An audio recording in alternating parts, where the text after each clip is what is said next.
Hello everyone, this is the game 9 of the Chigorin versus Steinitz match in 1889 in Havanna, and well, it's 4-4, so going into round 9 it was a draw so far, and I think this was a very decisive game.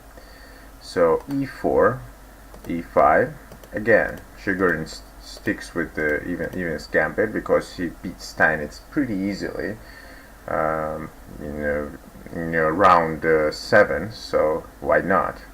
So c3, bishop a5, and castles. Queen f6, Steinitz sticks to his old move, and after d4, knight g7, and bishop g5, queen d6, d5, knight d8. This has all been seen before. And queen a4. So Chigorin goes for the same plan because this plan brought him success, so why not? But it seems that Steinitz analyzed this position at home and realized that bishop b6 gave white an easy game, so decided to do something else. He played b6 because now the bishop isn't dead, so bishop can come out if something. Okay. So now knight a3, Chigorin goes for this plan to play knight b5 and kick the queen, but now a6, stopping that plan. And here Chigorin played bishop b3 to play knight c4, next move.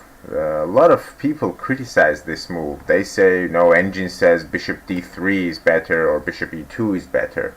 But it's very hard to find this over the board, and it's very hard to criticize Chigorin for this, because, for example, Steinitz would have taken this pawn. Steinitz loved pawns, but then rook a b1 is the engine move, and I think that this is not a move that you typically consider, because basically you're attacking a pawn that's defended, and there's nothing there. But actually, this is the idea. For example, if black castles, then knight c4, queen c5, queen c2 attacking the bishop, bishop goes to d4, and bishop c1, and of course threatening bishop a3. Now it is very hard to criticize Chigorin for this, for not finding this, because after b5, bishop a3, now we see why rook b1 was better, because now b4 can't be played. So when the queen moves, then the knight falls, attacking the rook. So that's the idea behind rook a b1, which Chigorin didn't find. And I mean, it's very hard to blame him for this.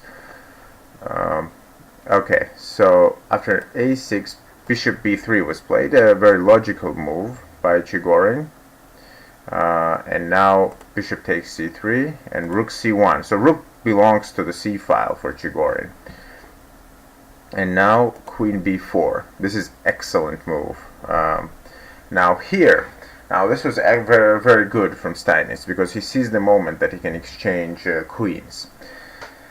Here again, I think that this criticism is a bit more well-founded, but it's still okay. So Chigorin in this match liked rooks. We saw in the last game that he declined giving up an exchange for having a better game. Here also, he could just, take this bishop off, and after queen takes c3, the most human continuation would be rook c1, queen a5, and after queen takes, b takes, rook takes c7. Black king cannot castle, and I think that white has reasonable play here for the exchange.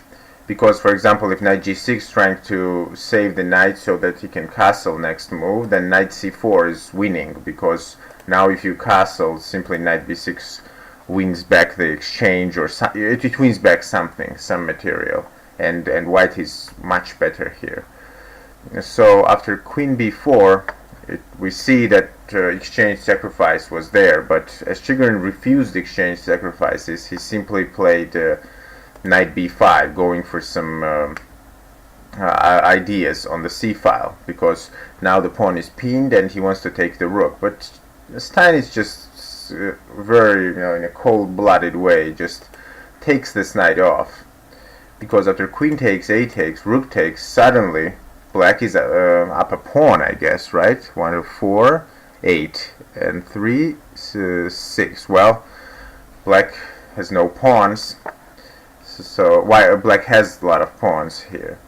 And now c5, a brilliant move from Steinitz, just, you know, forcing Chigorin to take on Pessoa. And after knight takes c6, his pieces are now becoming alive. Bishop takes e7 from Chigorin. He just didn't anticipate that Steinitz would take with the king, as king was for Steinitz an active piece, and now endgame is starting, so of course he prefers to bring the king up the board. He doesn't need to castle. So bishop d5, now attacking well, this knight and winning one pawn back. Now here f6 was played. Now Steinitz does very, very well here. He protects this e-pawn, which will be very important later. Because he could do, for example, just give up the pawn on e5 and protect that knight with bishop e7, but it's really not as good as, for example, protecting the e-pawn.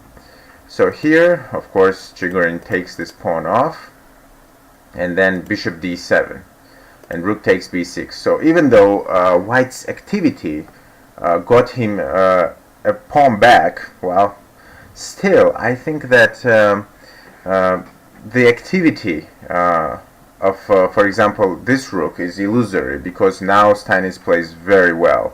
Of course, he could take on a2, but he first neutralizes this rook. And after rook b1, this bishop c6 is a great move, so forces Chigorin to defend this pawn, and now rook a8. Now it's impossible to defend both pawns. Rook e2 was played by Chigorin, but now rook a4. Now, of course, this can't be defended. If knight d2, then rook a2 simply. So after rook a4, Chigorin, you know, just gives up a pawn. What else was there? So rook b2, and okay, Chigorin is now in a worse endgame. He's a pawn down. All his activity netted him was a pawn back, but then he had to give it back as well. So now he's a pawn down. Now, arguably, Chigorin is the best endgame player of his era.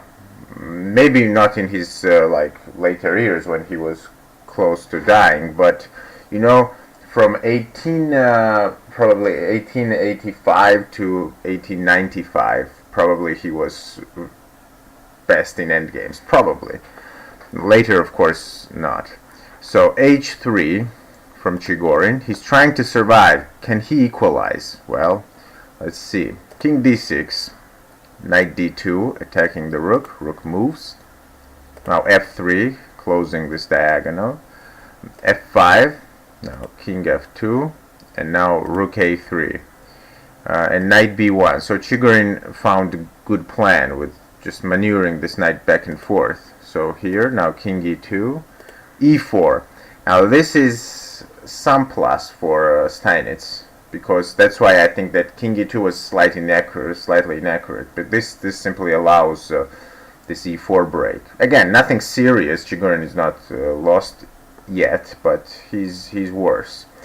Knight d2, rook a3, and now Chigorin exchanges, and now knight b1. So it seems that Chigorin has found some drawing ideas, but after rook g3, king f2 was played, rook d3, king e2. Now we're coming up to the critical moment. Now h5, so Steinitz starts moving these pawns.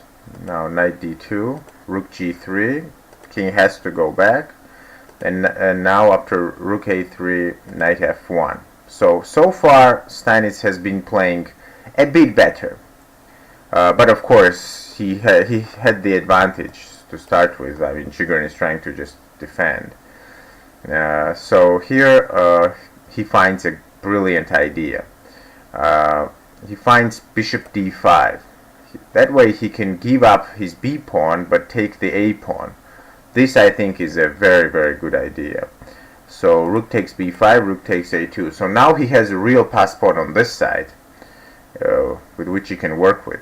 Now king e3, rook takes g2, and now king d4. At least Chigorin manages to activate his king. And here Steinitz finds again some brilliant moves with bishop c6, giving up a pawn, but let's see what happens. Rook takes h5, and now here, well, Steinitz played rook a2. It seems that, well, rook f2, attacking the knight first, was better idea, and we see why.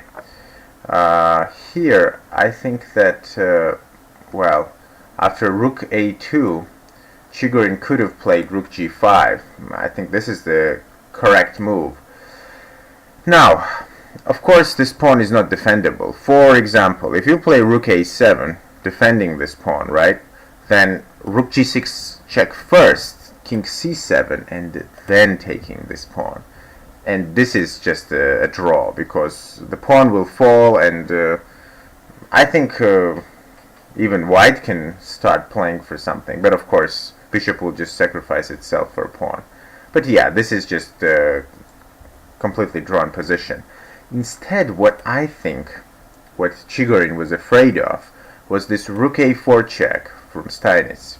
Because king e3, rook a3, now this checks look dangerous, and white has to go on a very slim road of not getting a lost position, because now king d2, rook d3 check, king e2 is the best move. Now rook takes h3, and now rook takes g7. Now this is not possible because, you know, bishop b5 wins. So wins the knight. So here, after rook takes h3, the best move is knight g3, and you know, these moves are hard to find. So I understand why Chigorin didn't want to go for this. But of course, objectively, Steinitz blew this position. So after rook a2, knight e3 was played. But now Steinitz gathers his momentum again with rook d2 check, king c4, and now bishop d7. Rook g5 attacking this pawn, but now bishop e6 check, king b4, and now rook d4 check, and now king b5, and now rook d3. Attacking this knight moves, this knight gets exchanged, but now the king is cut off from the black pawn, so this is just very easily winning. After rook d1 and rook takes g7, the pawn just goes through. Chigorin plays this way, but up to no avail. King just activates himself, and after this, rook f1, Chigorin resigned. Now, Steinitz played a better endgame. He blew it once, but still, I think that it was nicely played from Steinitz. But you know, it wasn't an equal endgame where Chigorin got outplayed. This was definitely Steinitz's game to take. He was a pawn up, and his pieces were active enough, and it was simply very hard to hold. Carlsen would hold probably, but not players in the 19th century.